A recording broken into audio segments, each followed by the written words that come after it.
What's good, guys? I hope you guys had an amazing weekend, guys. Of course, we can't break down UFC Mexico without breaking down what happened last week.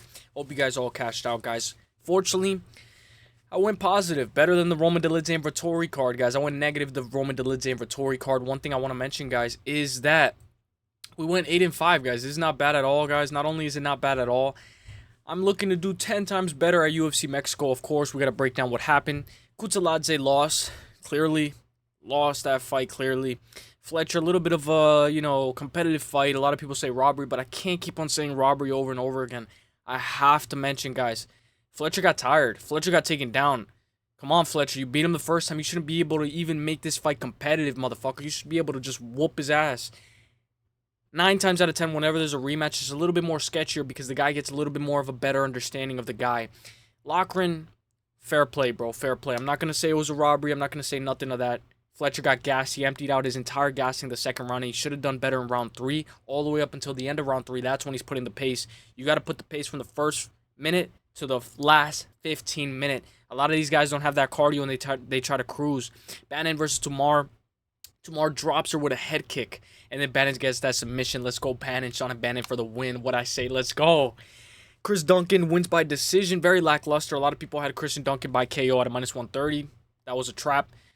Parkin was also a trap. I'd say that this McParkin fight is a bigger robbery than that Fletcher fight, but you let me know. Let me know what you think was more of a robbery, if any of them was a robbery. I don't know. My boy McParkin was done the worst out of everybody who lost. Kavanagh obviously had a very close competitive fight. Beautiful win from Kavanagh. Herbert versus Padilla. Padilla lackluster fight, but that's what we expect from Padilla. Just win the fight. I'd rather a boring win than you lose by decision. Morgan Charrier 30-27. Something that I did not expect at all. Obviously, he was able to control him, but I did not expect Nathaniel Wood to drop him in the first round. Absolute masterclass from Nathaniel Wood. And of course, Vicenic. Guys, are Vicenic and Uselyis just frauds? Alexia Tharanar just absolutely makes Molly McCann retire. It was a little bit sad because I'd like to see her go out on a win. Kevin Holland, glad I pick flip. Let's go. Shout out to the chat for helping me pick flip that fight. Blachowicz versus Olberg. Lock of the week streak continues. We're going to be looking to make it 4 this week. Let's fucking go. Lock of the week streak. I'm coming for that 7 lock of the week streak in a row. My record. And Brady gets the dub, but he finishes him by submission. I had the over 4.5, guys. That's one thing that I was like, oh, it happens though. It's MMA. So, let's go over the bets. Of course, Chris Duncan, I live bet him. I had to live bet him, guys. He was winning that fight. Vicenic was absolutely selling the bag in that fight. I don't know what's going on with these guys. Alexia Tharanar gets the W. Beautiful win. I can't wait to see what's next from her. Got her over 2.5, which was plus money because I figured, guys, if I'm going to take this fight, doesn't go the distance, I'm going to take the over 2.5 as well. Carlos Ober by KO on points at a -300. And this fight goes the distance, yes, but unfortunately it did not. Leon Edwards taps. So that was a miss. Of course, I got a little bit more greedy. Over 4.5. I had both of these parlays. I think I had 3 parlays going in like this. Over 4.5. Yes, the fight goes the distance and an over 4.5 as well. And it didn't hit, so I have to show my misses. And then this is when we won earlier. Loner Kavanagh live bet him at a -160. 55, 189. Something light. Nathaniel Wood, Morgan Charrier fight goes the distance. 100 for 150. But, dude, this is not smart, bro. This is not smart. You want to know why it's not smart? Because Nathaniel Wood dropped him in the first round. That's why, bro. That was just luck on my side. Let's go. Jan Blachowicz versus Olberg. Over 2.5. You guys know that this was the bonus. The first bonus. And you guys know that the second bonus was the over 4.5. It was pretty close, but it didn't hit. Over 2.5 saved me. Let's go. Positive night for me. Let's go.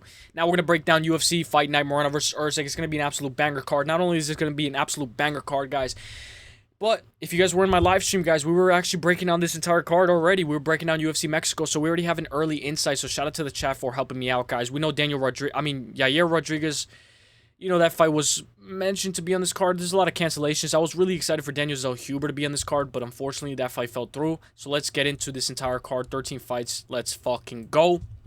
Let's start it off with the first fight of the night. Here we go.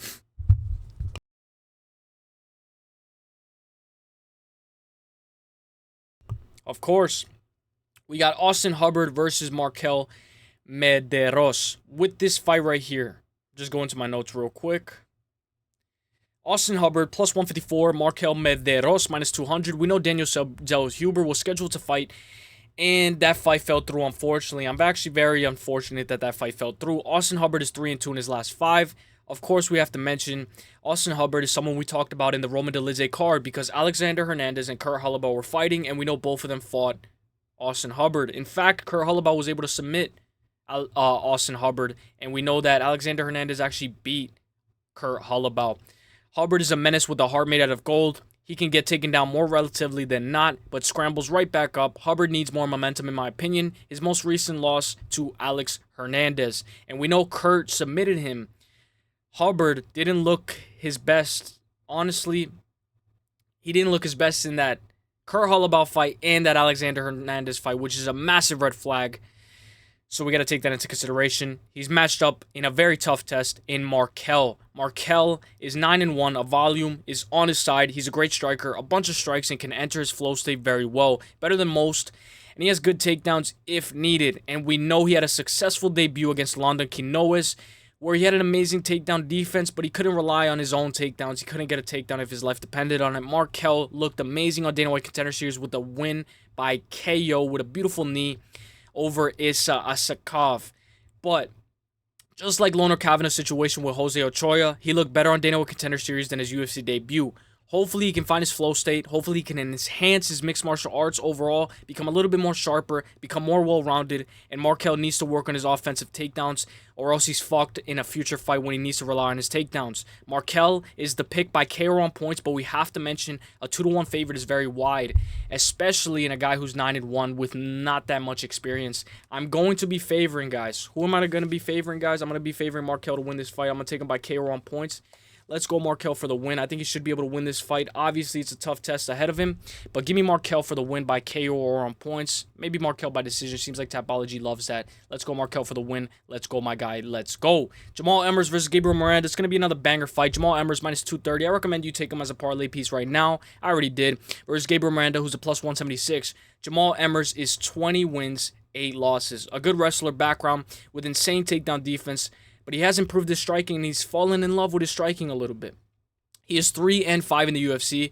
He's negative in the UFC. He's most recently lost to Nate Landwehr, who we know has volume. And if Nate Landwehr is able to beat you, it's because of the pressure, the volume, and just being in your face, which is a blueprint to beat Jamall Emmers. Very, very, very good Jamall Emmers is, but he is negative in the UFC. Matched up against Gabriel Miranda, a guy who chases subs, who we know just lost by KO to Morgan Charrier, who we just saw get 30-27 by Nathaniel Wood, get dropped in the first round. Gabriel Miranda needs to stop pulling guard, stop buck scooting, and stop pulling guard. Get up and fight like a man. Gabriel Miranda is a submission or bust guy. Gabriel Miranda can take the back, but I feel like he always pulls guard and prefers to be on his back. Jamall should be able to nullify Gabriel Miranda in the wrestling department. Jamall's going to be the pick, money line. I expected Jamall to be a bigger favorite. I guess the submission game from Miranda makes this even. When I look at Gabriel Miranda, that loss to Morgan Charrier is a little bit of a red flag. You know what I'm saying? Because when we look at Morgan Charrier against the highest elite competition, you know, he's not that good. So what I'm trying to say is I think Jamall Emmers should be able to win this fight. Majority Tapology is going Jamall Emmers by KO. I'd rather take him by KO on points. I like money line at a minus 230. He's parlayable. And I actually parlayed him ahead of this fight. I'll let you guys know I parlayed him with a very good fighter. So give me Jamall Emmers for the win. Let's go Jamall Emmers for the win. Let's go, my guy. I'll go by decision, 29-28. Rafa García versus Vinc Pichel. Rafa García is one of the biggest favorites on the card at a minus 460 versus Vinc Pichel, who's a plus 320. With this fight right here, we know Rafa García is going to build up the hype for Mexico, get this card started, and it's a beautiful first couple of fights of the night. Rafa García is an absolute dog with good hands, great grappler as well. He has grit, and he pushes. Sometimes he pushes even past his cardio when he gets tired. The only thing that bothers me about Rafa García is he's a little bit more timid now. He's most recently lost to Grant Dawson by KO, who we know that is a once-in-a-blue-moon situation. Who gets knocked out by Grant Dawson? Grant Dawson will finish his entire UFC career with less than 10 TKOs. Maybe it ages like milk. Matched up against Vinc Pichel, a very decent, well-rounded fighter with great timing. He has good takedown selection, and he can definitely find a good takedown, but he can get taken down as well. Vinc Pichel has a massive red flag and a massive hole in his game. He's gotten taken down 24 times in the UFC. Vince just lost to Ismail Bonfim, who we just saw Ismail Bonfim get destroyed by Nazim Sadikov. I think Rafa can win this fight. He's a massive favorite, but I won't put all my marbles in one basket. Rafa by KO or on points for me. The over 2.5 would be perfect here. Vinc is durable and tough. So obviously we know Vinc is 14-4 in the UFC in his pro MMA record. He lost to Ismail Bonfim and Mark Madsen, who we know Mark Madsen is not really a good win. A good loss. He's a wrestler, so you're losing in the wrestling department. I expect maybe Rafa Garcia to mix it up if he needs to, but I think he could cruise his way to a decision. The biggest aspect maybe is Rafa Garcia's chin. I don't know if we can rely on it. I'm going to go Rafa Garcia by KO or on points. I'm going to take the over 2.5, and I'm going to take Rafa Garcia by decision. I'll go 29-28, 30-27, 29-28 for Rafa Garcia. Let's go. This is going to be a banger fight. Battle of the baddies. Lupita Godinez versus Julia Polastri. Julia Polastri plus 154. Lupita Godinez minus 200. Lupita is always a red flag. Massive red flag. She's a 1-800 gambler type of fight. Lupita is 3-2 in her last 5. But look closely, get a magnifying glass and look closely at her record. She went to very close decisions with Mackenzie Dern and Virna Jandiroba, who we know Virna Jandiroba is in a #1 contender fight against Yan Xiaonan. Lupita needs more power. She needs something to sway a close fight. She needs to, more pop in her shots, in my opinion, if she needs to persuade these judges. Seems like if she's always in a close fight, she's normally going to lose that fight. Lupita is tough. She has great recovery, great boxing, and an amazing ability to always push no matter what. Lupita needs to lock in. She can get this W, but she needs to lock in. Lupita also lost to Angela Hill, which is another massive red flag. Matched up against Julia Polastri. I'm very high on Polastri. I was wrong on picking Corey McKenna against her in her most recent bout. She won by split decision, but looked very improved and well. Julia lost to Josephine Knudsen. When we look at Josephine Knudsen, she got fraud checked by Piera Rodríguez. Julia Polastri has great power, good kicks, and she can sometimes be a little bit too open for an easy takedown, which is what I don't like on Julia Polastri. But she always looks for subs, and she has great BJJ. And in my opinion, I think Julia Polastri looked way better in that Corey McKenna fight. Polastri is 4-1 in her last 5. Lupita is 3-2 in her last 5. This is a very close fight, maybe even a split decision right here. Lupita has lost to some of the best. Look at her resume. She's only 12-5 and has fought the #1 contender and the #5 contender in her division. She just needs to lock in. The pick is Lupita Godinez, but if she loses, I'm never picking Lupita Godinez again. I'm low confidence on Lupita Godinez by decision. Over 2.5 is what I like. This fight to go the distance as well. Lupita makes questionable decisions, but let's go Lupita. Maybe the plus 3.5 for Julia Polastri. I think I'm going to jump on that plus 3.5 for Julia Polastri when the odds drop. I expect it to be pretty reasonable. Honestly, moneyline is very reasonable on either side. Over 2.5 is perfect for this fight. Give me Godinez. Low confidence, super low confidence on this fight. I'm going to go Godinez for the win. I'm going to go by 29-28, split decision. Let's go Godinez for the win, Lupita. Let's go. Now, guys, earlier I said I had Jamall Emmers parlayed with somebody. Who did I say I have Jamall Emmers parlayed with somebody? Christian Rodríguez. Let's fucking go. Melquizael Costa versus Christian Rodríguez. Christian Rodríguez minus 174. Melquizael Costa plus 136. This is an absolute banger matchup. Costa just fought 3 weeks ago. Massive step up in competition and a massive test ahead of him.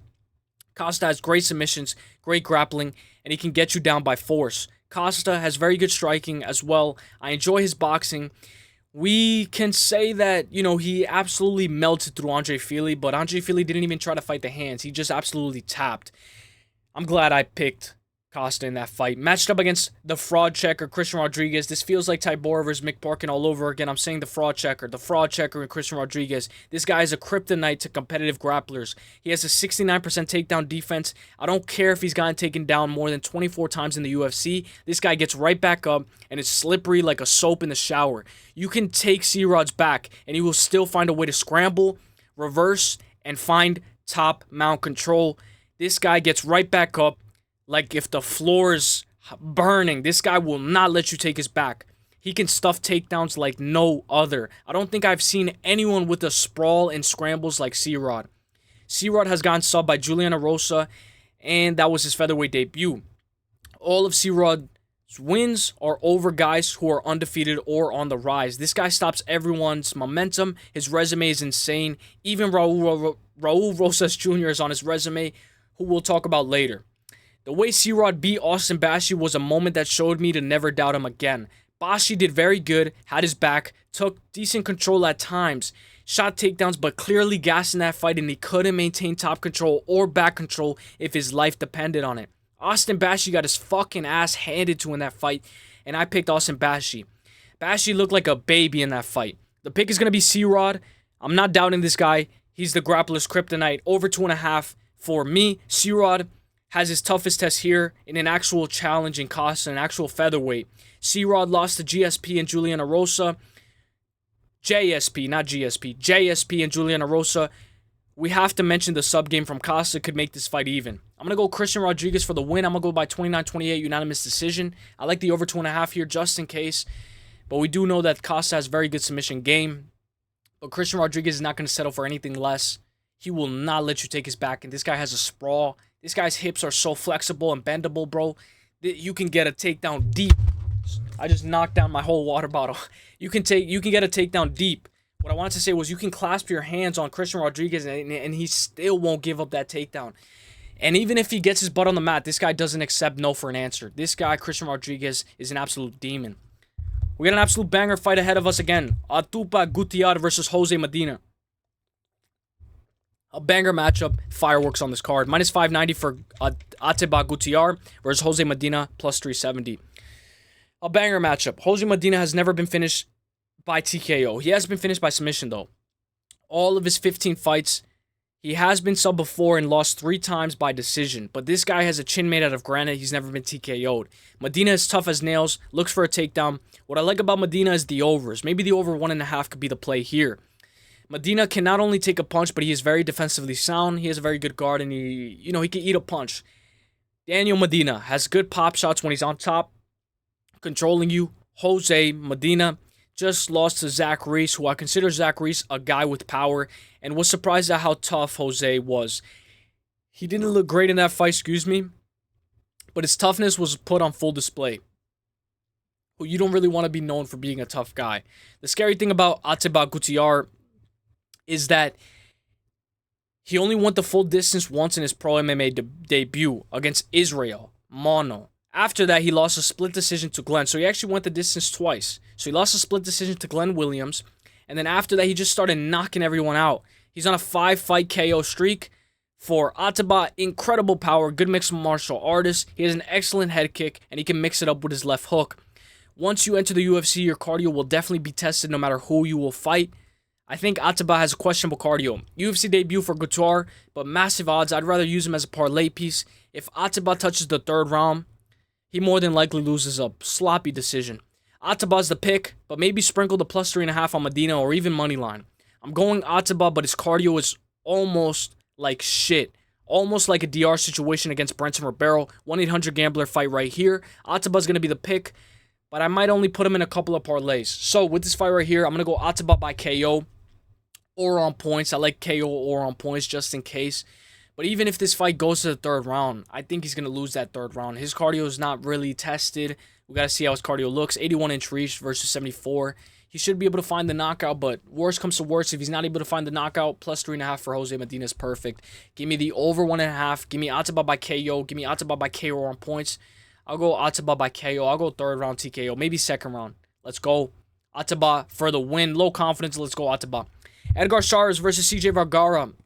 We know that this is another banger fight right here. Edgar Cháirez is a decent fighter in my opinion, and he just needs to find his groove. He's 11-6. Edgar Cháirez minus 295 versus CJ Vergara plus 220. Edgar Cháirez has an absolute war. He had an absolute war with Joshua Van. Edgar is very well-rounded and has great BJJ, but always loves to fight in the pocket. He has excellent kicks and great takedown defense mixed with some takedowns himself. Edgar dropped Joshua Van. I believe he has deceptive power. In my opinion, I think Edgar Cháirez has very deceptive power. Power that you normally don't see on a flyweight.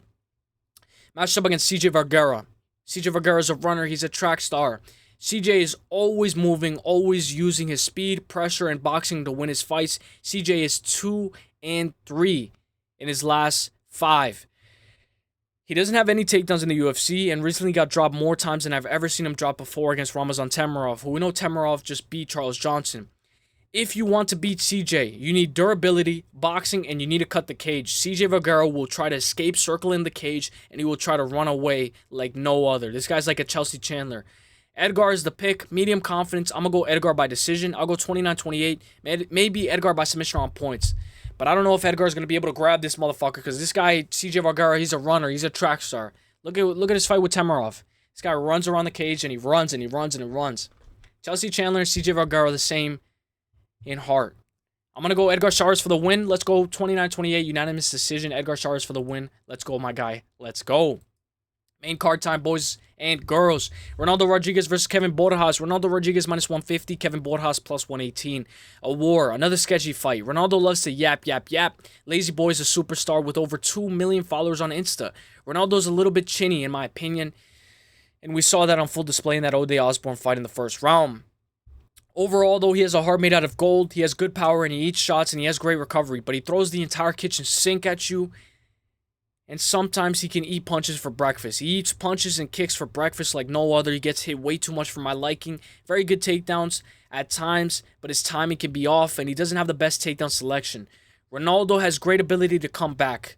We can't deny that. He most recently beat Ode Osborne and just lost, and he just like Jose Medina, he's known for his toughness.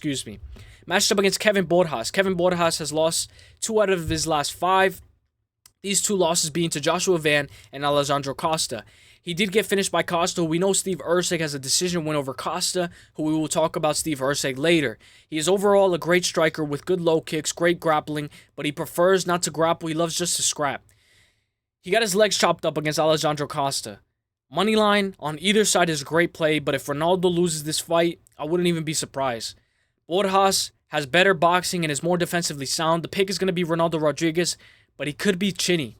The lines make sense in this fight. I like the over 2.5. Ronaldo Rodríguez, Lazy Boy for the win. Money line, 29-28 split decision. Plus 3.5 for Borjas. So, I'm going to take Ronaldo Rodríguez at a minus 150. I'm going to take his money line. I'm going to take the over 2.5. And I might take the plus 3.5 for Kevin Borjas. But we do know if Kevin Borjas gets finished by submission or anything, it's done. The plus 3.5 doesn't hit, so we need this fight to go the distance.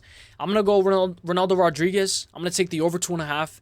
And maybe, I think money line is perfect. I was going to say submission on points, but let's not get greedy, guys. Let's just go Ronaldo Rodríguez money line for the win. Low confidence, sketchy fight. Show me what you got, Ronaldo Rodríguez. Now, this is going to be an absolute banger fight. With this fight right here, we know that this is going to be an absolute banger fight because not only do we know that this is going to be a banger fight, but the reason why I say that this is going to be a banger fight is because look at the odds. This guy, David Martinez, is minus 480. Simon Oliveira plus 330. What does that mean? That means that the bookies are very highly on this guy, David Martinez, who's making his UFC debut.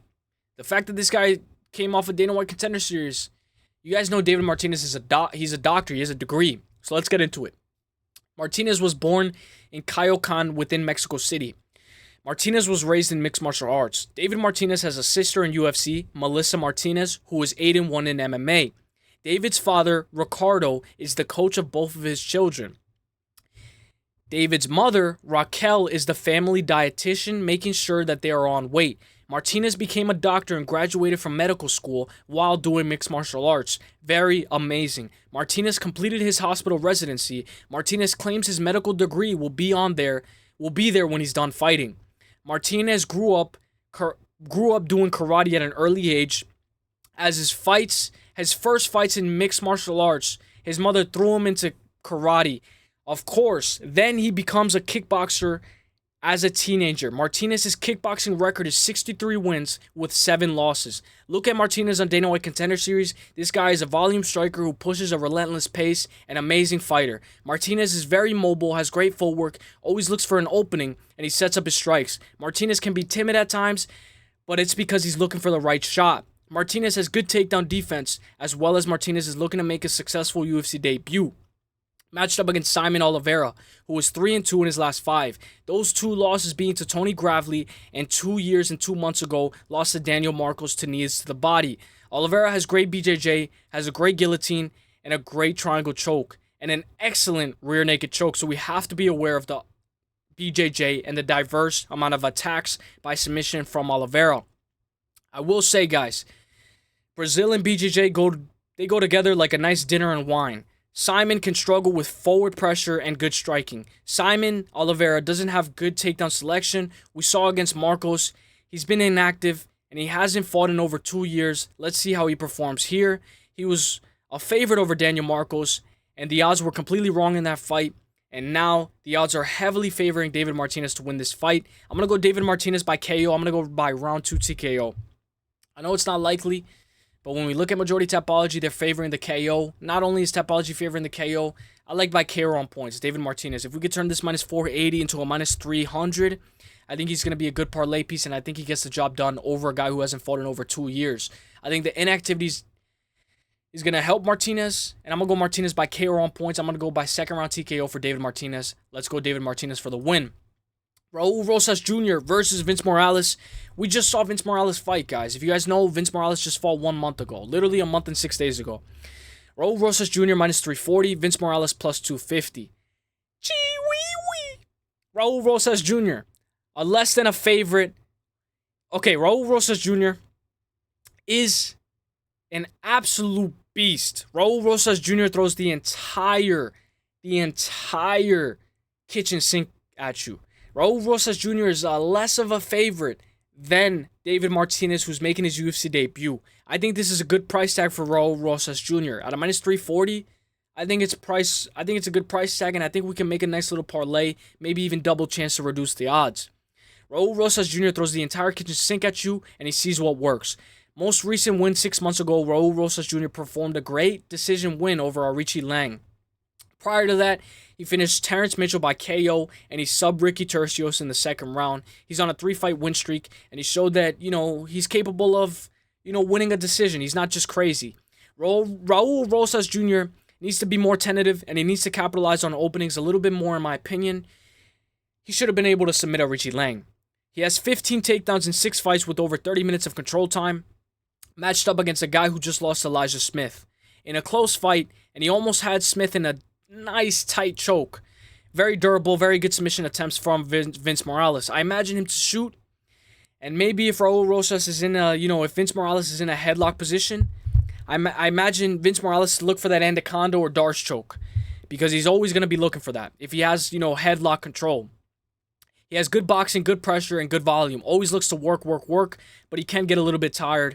He was cut from the UFC in 2022, then he racked up 5 wins, and is now back in the UFC with 2 back-to-back losses to Taylor Lapilus and Elijah Smith. Overall, Rosas needs to be careful wrestling here. This card will be insane. Give me Raul Rosas Jr. by sub or points. Give me Raul Rosas Jr. by decision. And Raul to nullify Vince Morales' submission game. I'll take the over 2.5. And I'm not taking Raul Rosas Jr. to finish this fight inside the distance. He couldn't finish a guy like Arichi Lang. I'd rather take double chance by submission or on points. I like Raul Rosas Jr. I think he should be able to win this fight. And if he is going to get a submission, I'm going to go by rear naked choke. It'll be amazing to see Raul Rosas Jr. submit a guy like Vince Morales, who is known for his submissions. Give me Raul Rosas Jr. by decision. I'll go 29-28. If he does find a submission, I'm going to call rear naked choke. I'm going to call second round rear naked choke. Let's go Raul Rosas Jr. for the win. I like the over 2.5 in that fight as well. Kelvin Gastelum versus Joe Body Bags Pyfer. This is going to be an absolute banger fight, guys. Not only is this a banger fight, guys, but this fight right here screams war. Kelvin Gastelum plus 370. Joe Pyfer minus 590. Sorry, guys. I'm, poor codeine in a high seat. All right. Sean Brady versus Joe Pyfer. A great duo.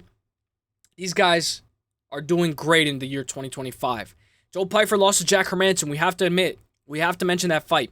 Some say he got fraud checked, but he got salty in that fight, and that's all we know.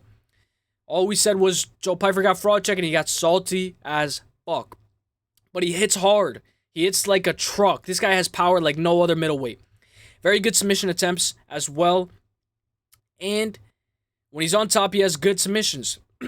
He has 2 submission wins in the first round and 1 sub in the second. Joe Pyfer has a nice rear naked choke and an excellent arm triangle. In fact, Joe Pyfer competed in a grappling tournament against Nicholas Whaley at Fury Pro Grappling 12. And we know Sean Brady competed at grappling as well prior to his fight with Leon Edwards.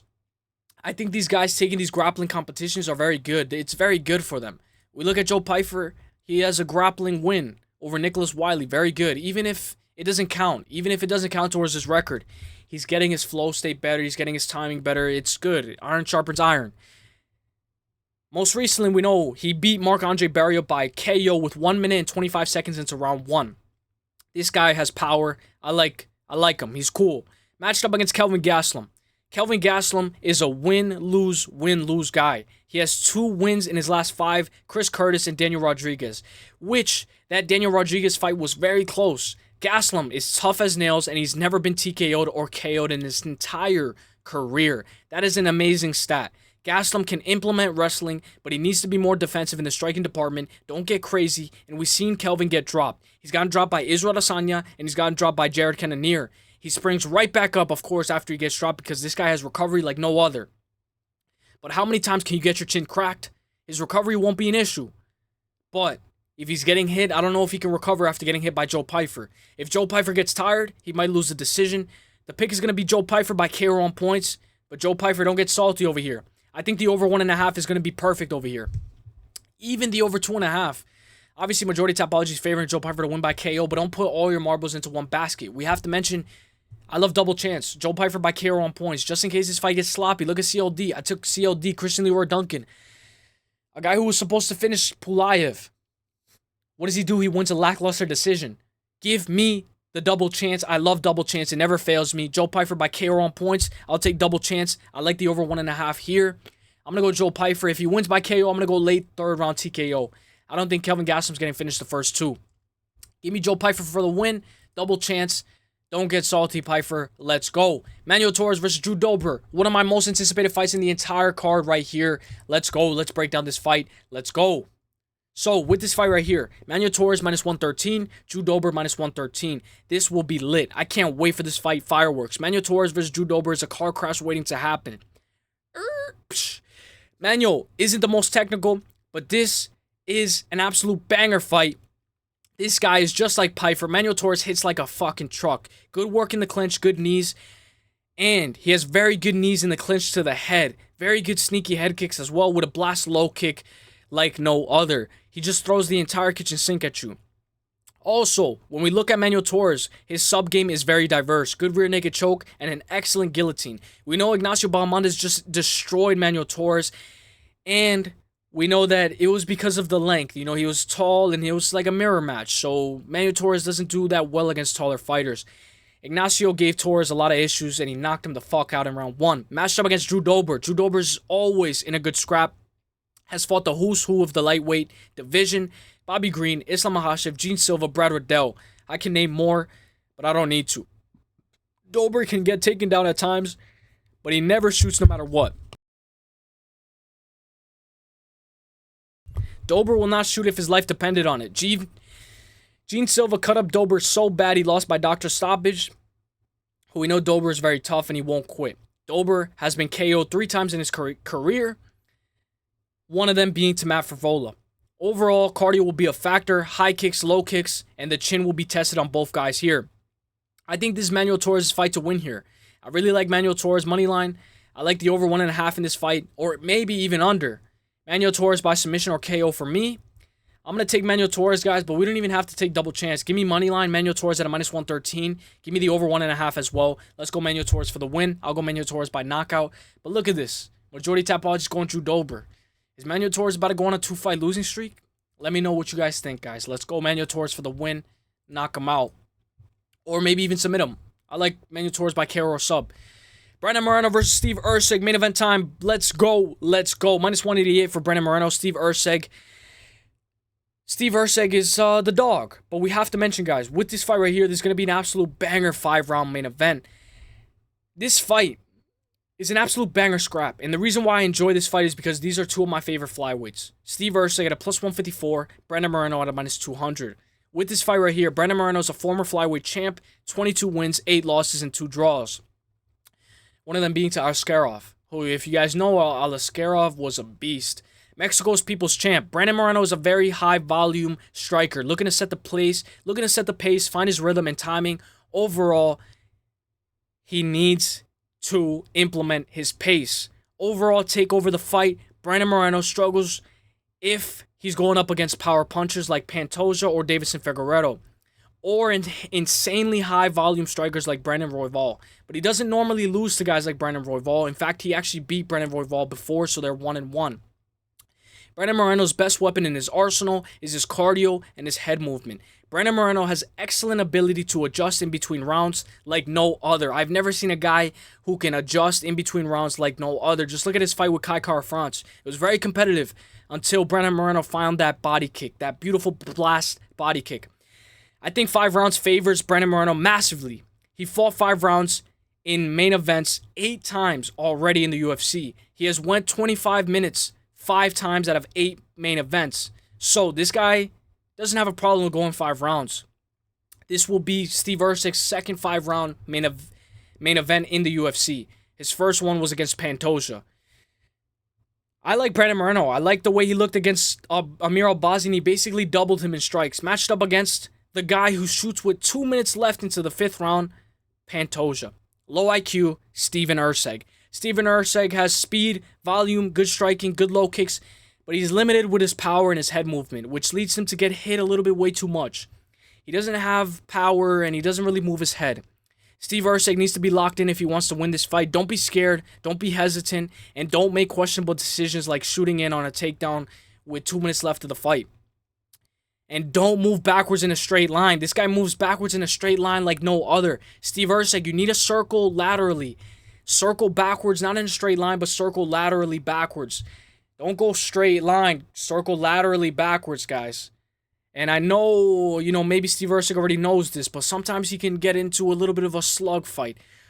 Over and over again, I see Erceg getting tagged up by that Moreno jab, and maybe Erceg can mix in a takedown, but that's not his bread and butter, although he is a wrestler. He's coming off of that brutal first-round KO with 4 minutes into round 1, right cross into strikes from Kai Kara-France. I picked Albazi against Moreno. I don't think I'm fading Moreno again, no more after the way he performed against Albazi. Steve Erceg has underrated wrestling and takedown defense as well, and it seems like everyone is on the Moreno train. Brandon Moreno averages almost 2 takedowns per fight, and he might get some here. Erceg would need to wrestle hard for 25 minutes, mix it up, and he needs a high volume, high output pace, and his cardio will definitely be tested as well as his chin. He needs to be aware of that body kick from Brandon Moreno and those snapping low kicks, because Brandon Moreno has the amazing head movement. He doesn't stay still. He puts his hands like this. He has a very good guard, and this guy has beat Deiveson Figueiredo. He's went to war with Pantoja, who these guys are known to have power. Brandon Moreno is not going to get knocked out in this fight. Steve Erceg doesn't have the power ability. But if Steve Erceg is going to make this fight competitive, I think he can win at least 2 rounds out of the 5. So I do think that no matter what, this fight might end 2-3 either way. I'm going to go Brandon Moreno for the win. The pick is going to be Brandon Moreno by 48-47 unanimous decision. Moreno by KO on points just in case Erceg is a bit chinny after that brutal first-round KO loss. I will say, though, Kai Kara-France is known for that power. I don't think Brandon Moreno has that power like Kai Kara-France. I expect this fight to go all 5 rounds. I'm going to go 48-47, 49-46, and 48-47 Brandon Moreno for the win. But we have to mention, guys, my boy Steve Erceg, I like watching this guy fight. This guy is a technical beast, and I think he can win 2 rounds out of the 5. I do think this fight might end up 48-47. But if it ends up looking like Brandon Moreno's last fight against Amir Albazi, this guy might 50-45 Steve Erceg. I don't think that's possible. I'm going to go 48-47, 49-46, and 48-47 Brandon Moreno. But remember, guys, Steve Erceg has a chance. Let's go. Hope you guys enjoyed this fight, guys. I hope you guys enjoyed this whole video, guys. UFC Mexico, let's go. Let me know who you guys got, guys. It's going to be an absolute banger 13-fight card. And I hope you guys cash, guys. Let's go. Hope you guys have a great day, guys. 6 best bets and lock of the week is coming out Wednesday. Let's make it 4 in a row, baby. I'll see you guys in the next one. Let's get it. Peace. Hey.